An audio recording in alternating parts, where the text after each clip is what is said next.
I'm gonna say it because it's 3 o'clock in the morning and I got a little bit of lick in my system. White people are collectively are going through a dark night of the soul.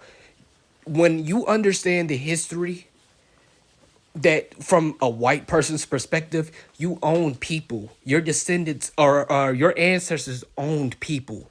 And not only did they own people, they brutalized those people. And not only did they brutalize those people, they hung them by trees. Not only did they hang them by trees, but they ate under those trees or ate where those bodies were with their kids. They made it a celebration of your body. Not only that, but you could be accused as a black or brown person, and they could break into that jail and just take you from that jail and then brutalize your body off of accusations. And not only that, if you could build community, like it's so much shit that has happened in history. And I'm not telling you as a white person to be ashamed of being white. No, honestly, that is your own people who are telling you to be ashamed of being white so they can pass on racism, so they can not get eaten. It's really the rich telling white folks to be mad at black and brown people so they don't get eaten. I'm just going to tell you that little secret right now because I really love you. But with that being said, yeah, when you recognize all of that collectively, like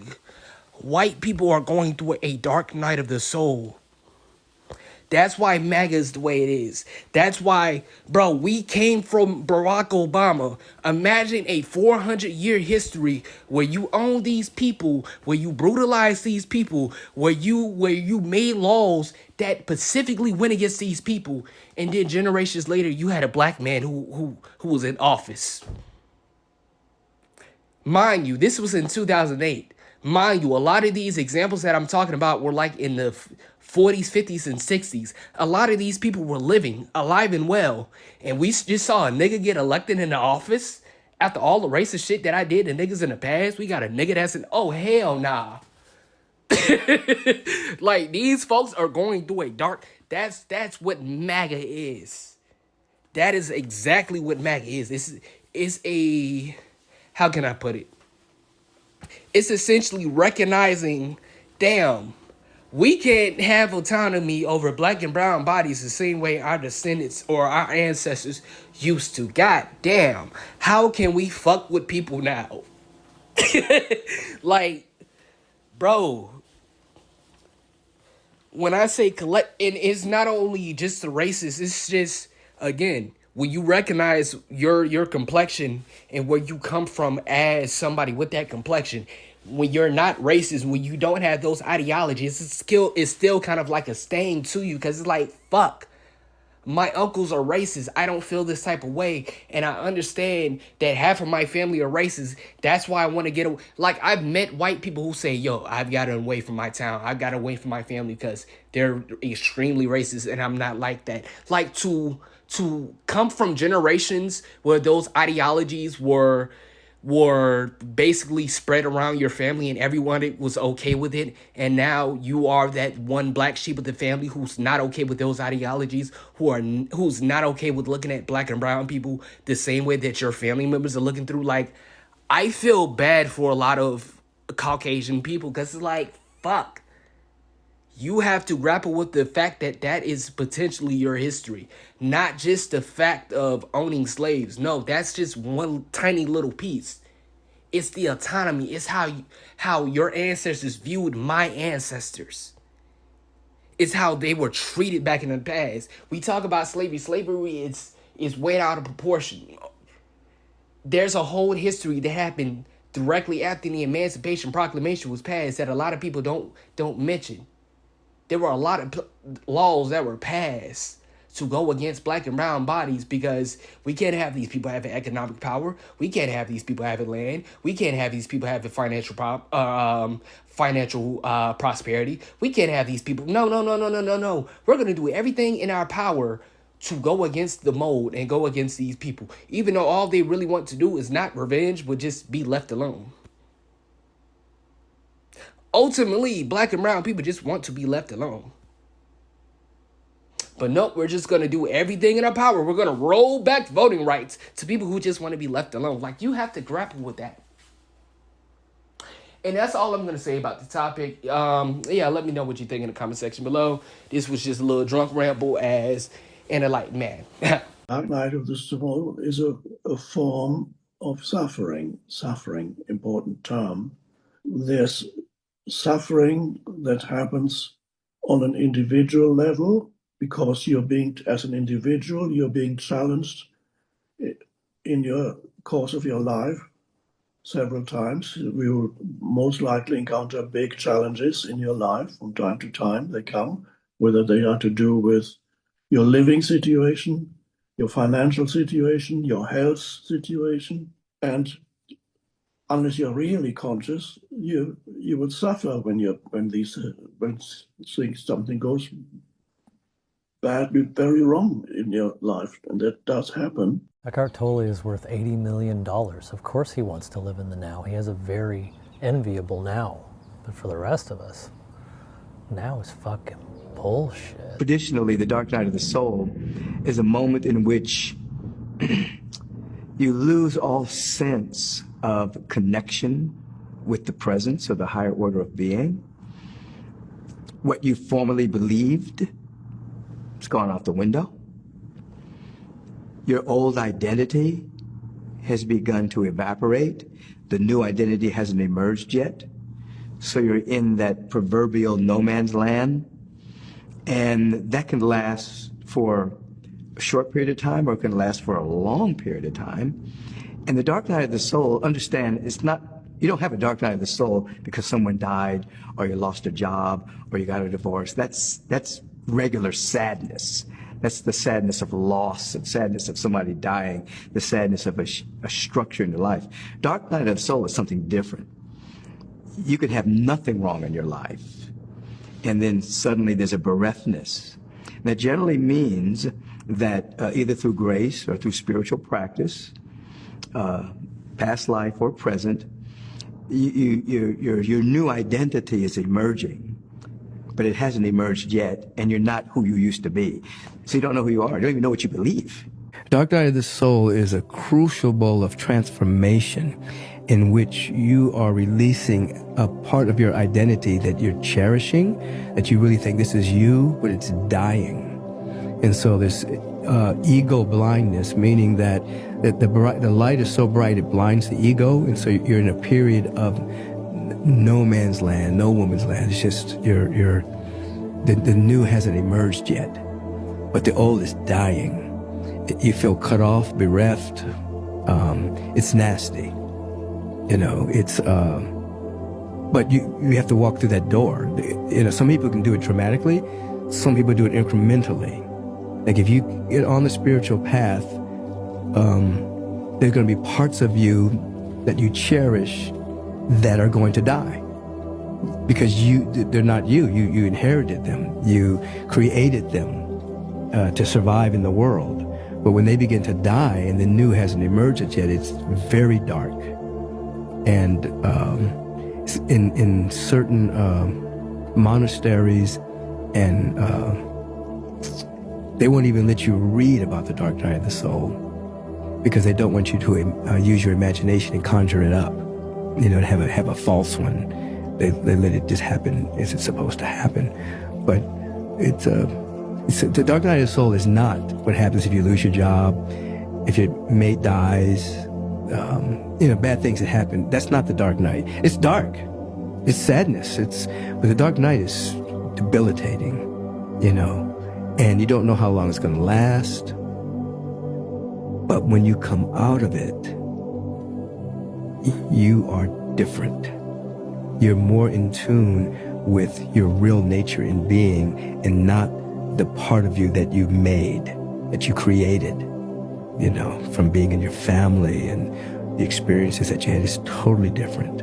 It really seems like at that time you're just in the depth of like the soil and a new seed is being planted, but you can't see it emerging yet.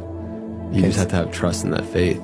It's dark. It's the void of creation. It's deep. It's dark, but the sense of separation is so real, you know, because it takes away everything you believed.